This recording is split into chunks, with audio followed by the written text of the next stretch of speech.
Shalom bien-aimé en Christ, c'est bien moi, votre frère ou papa Didier pour les autres. Lelo naye ko betela bino lisolo oyo nzambe ayebisi ngai na nzela na vision pona bandeko na biso congolais d'abord pe pona ba oyo baza koluka koyeba kopebisa kimia na biso. Bien-aimé ezalaki na butu ya lobi euti koleka ya le 24 juin comme le 25 juin 2022. Et comme qui n'attend à minuit, na mwa ngonga muke koleka, na koma ki na étape na bonde la kamingi, makambo na biso o etali mboka. Na bani ko tali sanzambe, ngala bikolo tala mboka ndenge komi. Mboka ekomi na mpasi, bana na yo baza na place susu ya kolala te, baza na place ya kovanda te, na bileli kolo ayoki losambo na ngai bien-aimé. Mbala moko tango elekaki mingi te, namoni nzoto na ngai bandi koningana. Na bondi komona sikoyo vision. Et la vision wana ezalaki nzambe azotalisa nga lolenge mboka na biso ezalaki attaqué. Bien-aimé toyaki attaqué sérieusement. Basoda wana baye, basoda ya tolobi benemi baye kokota tina kati ya mboka na biso. Yasu ya libanda te ma frontière te bakoti penza na kati nga naza komona bazalaki ebele baatake biso baza kokota do basoda na biso baza kokuya nga na bikolo ozotala kaka boye mpo na nini mboka olobi mboka ya biso mboka na yo oza kotala kaka boye okosala eloko moko te na ntango wana namoni sikoyo Zambe alobi na ngai okomona makambo oyo nga na kosala. Nzoto na ngai bandi susu koningana makasi bien-aimé. Zambe na biso alalaka te nkolo. Kolo na biso alalaka te. Ndeko na ngai Zambe atalisi ngai monene na ye. Etanga bandi koloba bongo namoni basoda na biso babandi kosala contre-attaque. Babandi kozongisa basoda wana. Kola bina kozongisa bango tili na frontière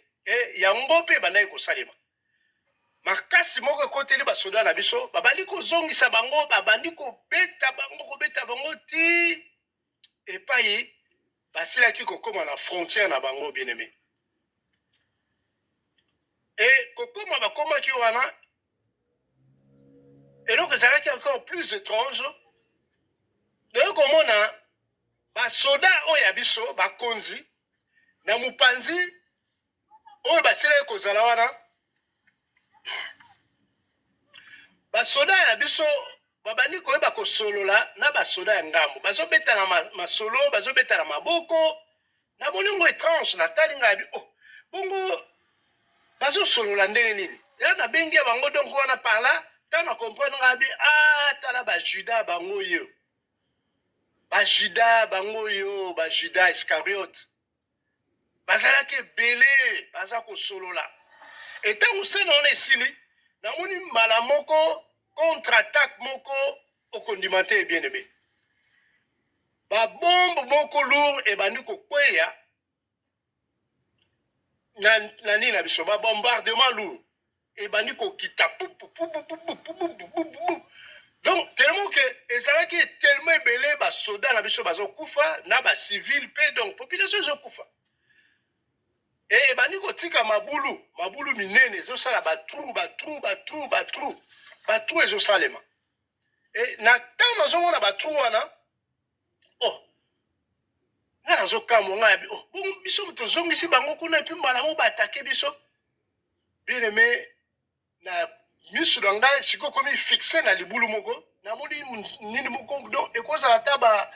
combien de mètres nayebi te en tout cas ekoya ata 500 libulu 500 mètres c'est possible ezalaki tellement molai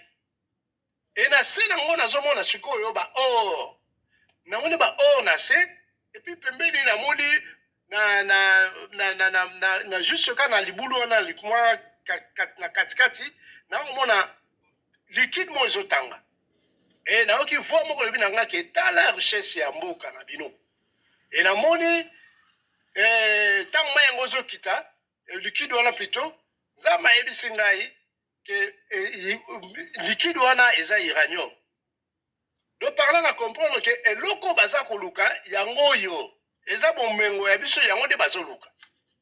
Donc nakangi parenthèse wana pona ko continuer sur lisolo yango na kotala Nzambe asili ko ba kotali sanga susu ke ndenge bazokota oyo. Donc basali contre-attaque c'est plus que banguna na biso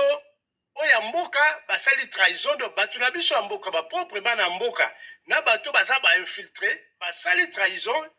de telle sorte que ba permettre ba pesi ba teki ba plan na biso ya mboka et yango wana bango bayaki kwa attaquer biso lisusu. Et umela kite na yeko mona sikoyo Nzambe atalisi ngai voiture moko volante. Voiture yango eza na 4 épineux, mais eza lokola ba voiture bo kala ya course wana. Eza na 4 épineux. Ezo tambola likolo epai ba soda bazalaki. Epai ba soda bazalaki sikoyo na bazo meka ko telemisa bandeko mususu. O bayaki bazaki déjà atteint, bayaki blessé. Mais bakomi mbala moko motivé. Présence ya voiture wana et bien aimé banal bazaki na kati. Namoni bato yo to benga bato mikuse wana. Kaka voiture moko wana na monaki. Namoni bato wana na kati, mais na kati na bango na on sentir susu ya une autre présence divine. Mais na monaki te. Namoni ka ande bato wana mikuse bayaki na kati wana. Et bazoleka, car on se tamo le l'avion, mais ça qui voiture. Bazoleka na moi attitude bon bon pembe ni ka dona moi likolo pété. Oh donc il y a taba 1 kilomètre. Bazo mon on est zoleka wa likolo. Oh. Ba soda na biso ba telemi ba mo ba komi motivé. Bazala ki tellement motivé que ba susu minduki na bango batelemi babino tozokende bunda babandi ko pusana bazali ko pusana bien aimé bandi ko refouler susu batu wana ko zongisa bango sima bandi ko zongisa benemi susu sima po présence oyo wana elekaki. Donc na yiko lo basulika moko boy tango baleki wana ngana mituni ngabi oh kolo yango ni nango eza pona ngana mono lokola munduki avion ni wana mono lokola avion voiture yango na mono lokola avion mais ezo lancer ata masasité mais na matoi na ngai bayebisi ngate eza masasi moko invisible donc ezo tindika na musika moyo mona ngo eza te ngabi abo etindi ezo tindika ngabi ezo tindika donc ndenge ezo kende ona ezo tindika ngabi oh alléluia bien aimé. Et après, on a remonté, puisque on a noté moi, ma camusu soit pour nabo sanate, pour deux fois, au bon odi, son jango, bien odi, ma camunza, ma tali sur bona, au bossa, on a beta mususu. Alors, beta mususu, c'est très important, et c'est que nabo vraiment mis sur la nini pour na yeba, au tali sa bandeko. Donc, voilà, on a maintenant établir, on a 7 étapes. Dans cette étape, bon, il y a des bosses dans le bas qui est attaque ennemi.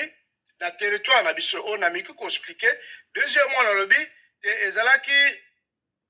repoussement de l'ennemi par nos soldats jusqu'à la frontière. Donc ba soldats na biso ba zongisi ba ennemi na biso ti na frontière wana. Ennemi na biso boyebi o baza ko attaquer biso. Baza ko attaquer biso to zongisi bango ti la frontière bien aimé. Alors, troisièmement to le but conversation o to bengi conversation à mulili. Conversation moulili oto bengi ya Juda asali epai ya yebaki na koyeba kofunda Yesu Masia. Bien aimé ba Juda na mboka na biso bazali ebele. Ba Juda na mboka na biso bazali tellement ebele ezosala ke pote bitumane longwama ekozala mwa pasi mais nazo kozonga. Tokosala commentaire sur ça. Na rapidité mbango pona na yeba kosisa lisolo ndenge Nzambe atalisi ngai. Et pona koloba kota suka ndenge zalaki tango voiture wana to ba voiture avion eleki na bato ya mikusu wana nayebi te ya na kombo moko to bandaki kobenga bango tango akala oyo babundelaki mpe ya indépendance na biso sûrement il faut ezalaka bango wana baleki mpo bazali mpe ya mikuse otali motu forme donc omoni mpe yanke no mokuse baleki wa ti ndenge nalobi ke bayebisaki nga na litoyi ete minduki ezotindama ngabi ulala nzambe azwa lokumu et après wana bien aimé epesaki mwa batemps eza ntango yango anino elekisali ke kimia moko esalamaki mwa calme moko eza puisque guerre oyo bien aimé eza guerre ya ntango moke te eza guerre moko ekewumela fo totyango na motu ezala batemps moko temps mort après tozongi mwa kimia moko lokuta après ezongi mais tala suka oyo nzambe aye kotalisa ngai na suka namoni armée céleste ekiti bien aimé ntango nazoloba armée céleste ezali bibundeli oyo nzambe atindaka ntango makambo mpenza esalaka ke ono nzambe atindaka armée céleste na ye namoni armée ngo naomona bagéant moko namoni bagéant donc na forme ezalaki naomona baforme moko ya milai lokola bato moko ya milai mpenza do naomona ta mitutu me eza na forme ya bato baye wana liboke bazoya moko atelemi bu malamu wana na frontière moko atelemi mosusu aye atelemi so pembeni donc eyesala lokola basala clôture ya ndako bien aimé alléluia donc naomona moko aye aye atelemi nakomona ebandeli te suka te me nakomona forme mpenza ke esprit ezotalisa ngai oyo eza lokola forme ya mutu atelemi kotelema bango aye lokola amoni motu soko atie bu nde tomonaka motu soko atie bu aye ndenge asepelaka aye fa akwea akwei na makolo na ye makolo ya genou aboye donc bazali na forme wana baye wana pour moko aye pour esali lokola forme makolo ebukani bu apres mbala moko etelemi esali lokola ekangi esali ekiti boye esali forme ya boye donc boye na boye ozomona forme yango donc oyo makolo na se toloba makolo na se epuis nzoto etelemi boye ya mibale mpe ye boye ya misato kaka boye donc na liboso na bango esali lokola koke ya bato moni bato ndenge ezalaka songe boye donc bango ntango na comprendre eza babarage ya défense tokomona yango na ntango ya kala bato oyo bando kobunda na makonga wana bato bando kobunda na makonga na badéfense na bango mingi bazalaki na babouclier oyo ezalaki na baforme ya boye de façon ke yo so ozobeta nini obeti nini na yo eza koglisaka na mopanzi moyo oyo atteindre cible no ezalaki te donc moko atelemi boye mosusu atelemi boye esala lokola clôture ya ndako bien aimé ekangami bazokangama moko donc esala lokola forteresse ezokende ti naomona suka te donc par là j'ai compris que bazali koyeba ko nzambe tolobi nzambe aza koclôture mboka na biso aza kotya forteresse ntina te monguna asila koyeba koatteindre biso ata moke te tala eloko asuka na monaki nalobi o nzambe tika te kombo na yo ozwa lokumu nakumisi kolo yesu masiya mpo te ye nde ayebi masolo ndenge ezalaka atikaka baoyo aye te alors soki toke mwa moke na commentaire ndenge nini tokokommente yango ndenge nalobi nazwi quelque point wana mpona kokommente nalobi na partage yango na tiango na 7 points na 7 points na sens que ndenge makambo elekaki tolobi attaque ya ennemi tolobi repoussement torepousse ennemi ndenge ayaki na mboka na biso torepousse ye troisièmement tomoni conversation lisolo oyo ya bajuda basololi wana tokomi na frontière ba-haut dignitaire na biso do ba-haut militaire bachef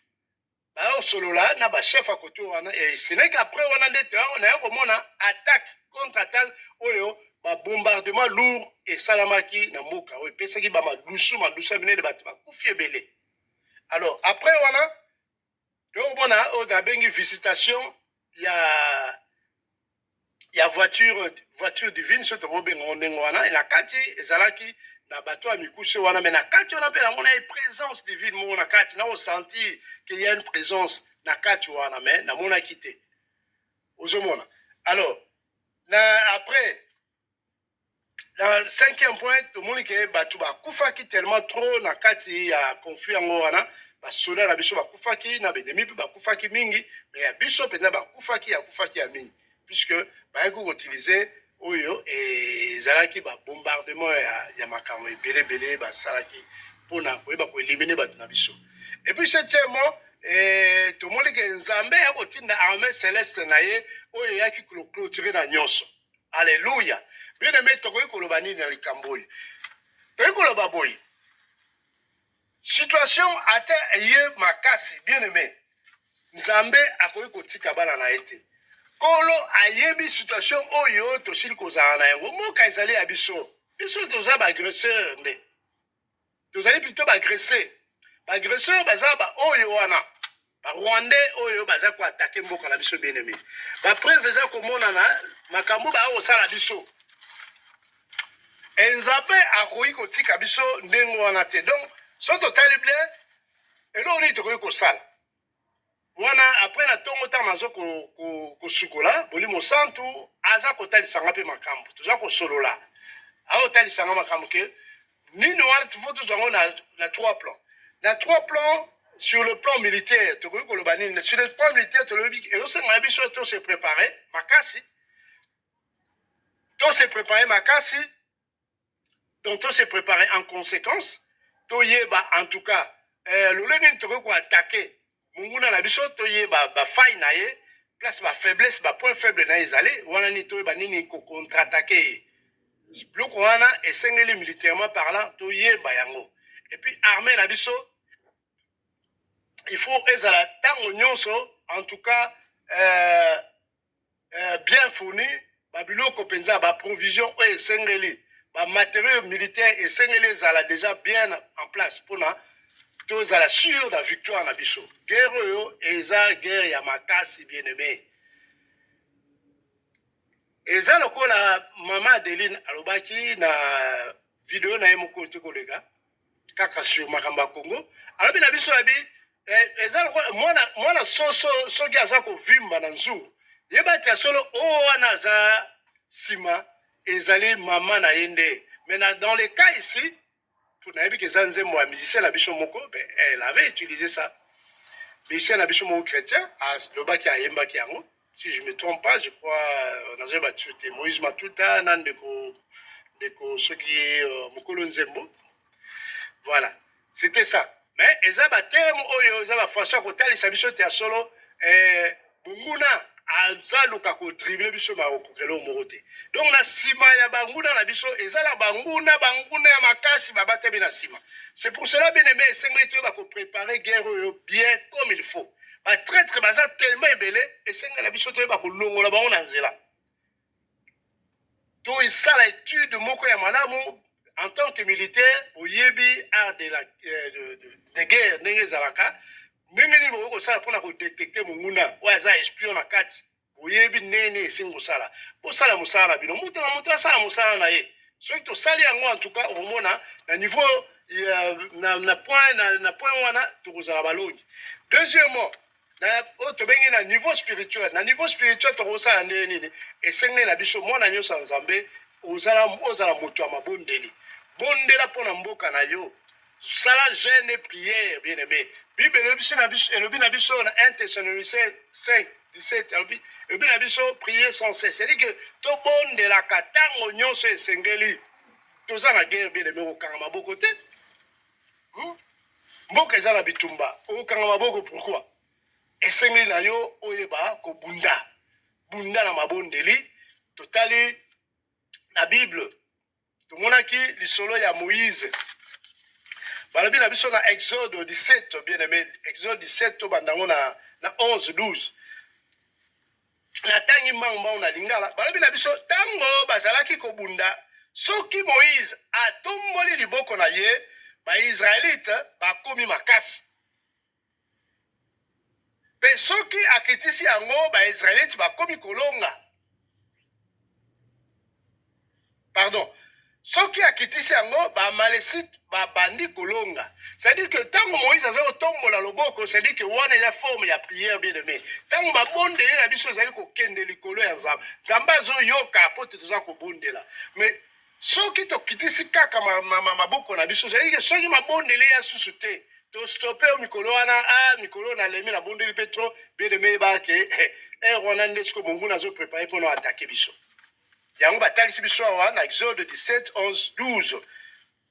on a rapide na zongeli mbangu tango bazali kobunda soki Moïse atomboli liboko na ye ba Israélite bakomi makasi c'est que soki atomboli loboko na ye ebe biso ba Congolais tozali kolonga mais soki ya solo loboko ya Moïse ekiti c'est que soki mabondeli na biso ekiti e banguna na biso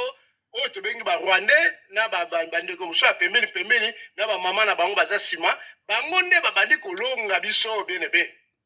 tala na niveau spirituel oyo esengi na biso tosala esengi na biso tozala bato ya mabondeli bato oyo tokokanga maboko te kasi bato oyo ntango nyonso toyeba kotya mabolongo na biso na se koyeba kosenga mawa na nzambe ekitela bana na ye bacongolais. Et dans le niveau social, qu'est-ce qu'il faut faire, bien aimé? Dans le niveau social, les gens, les sungis ont trouvé ça et pas il y a bateau, bazali ko bunde la biso, et pas il y a bassi à basoda, et pas il y a ban à basoda. Tu dois apporter quelque chose, bien aimé. Association caritative, et c'est que va apporter quelque chose. Na bateau, bazako bunda. Oui, na ebike babola, bateau béré, banal, oui. Wana ça, wana les âmes akamusus. Mais dans le niveau où il y a tout ça, ils ont toi appuyer. Pe famille wana bandeko wana bake bitumba totala bana na bango comme ça moral na bango bien aimé et ozala makasi bakozala moral moko élevé ko ba kenote ngana ke bitumba en tout cas kuna bana nga baza malamu mwasi na nga za malamu. Alléluia. Yango nde message penza na ngaki ko ba ko passer na bandeko na biso pote na ke ne penza musika te makambo zali mingi ya koloba mais on a poussé un musika te pour permettre bandeko na biso pe ya Congo ba yeba kotala ta message so ke l'équipe a tant mis la itro et crédit ezo pesa on peut-être moi muke passe yango wana na suki awa kolo ayoka maloba oyo asunga biso lisusu pe ndeko nyonso asili koyeba koyoka ngo partager vidéo yo talisa ndeko ete ya solo longa ezali nzamba atalisaka makambo kasi esengeli na biso tokende na lolenge esengeli tozala makasi na mabondeli toyeba mpe kosoutenir armée na biso biso nyonso tozala bomoko bien aimé tozala bomoko mpo te tolonga monguna tobimisa ye mpe na mosika mpe tomona phase ya suka wana o armée céleste eyaki kokita mpona kosala forteresse mpona koyeba koprotege biso forteresse wana ezali elembo ya nini ke ya solo esi tolongi monguna akokoka biso susu te puisque militairement parlant toza makasi tosi tokomi na babundeli oyo esengeli basoda na biso balendami epuis biso moko mpe motivation esi ekosila morale eza likolo. Alléluia. Na suki bongo na nkombo na Yesu Masiya oyo azali mobateli mosungi ya biso mpe nalobi kimia na Yesu Masiya ezala na biso nyonso. Amen.